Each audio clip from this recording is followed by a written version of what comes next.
السلام علیکم۔ دیکھو، جب شیطان تمہیں اللہ سے مایوس کرنے سے نہیں رکتا تو تم تو اس رحمان کے بندے ہو، تو تم نے شیطان سے ہار مان کے مایوس نہیں ہونا، تم نے لڑنا ہے۔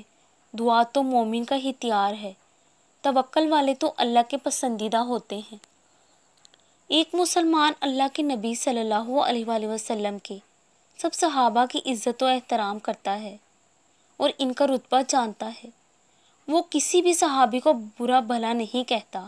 وہ نبی کریم صلی اللہ علیہ وآلہ وسلم کے نواسوں حسین اور حسن دونوں سے محبت کرتا ہے۔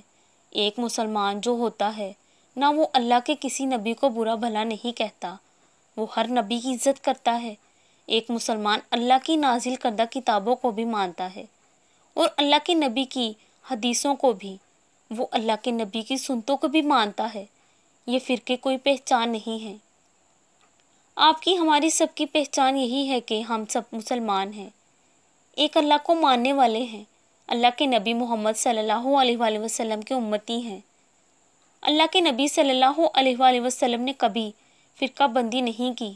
انہوں نے پوری امت مسلمہ کو ایک ہی دین دیا، ایک ہی قرآن دیا، سب کے لیے ایک جیسے احکام نازل کیے، تو کیوں ان فرقہ بندیوں میں پڑنا؟ اپنی پہچان یہ بنائیں کہ آپ مسلمان ہیں اور یہی آپ کی مکمل پہچان ہے۔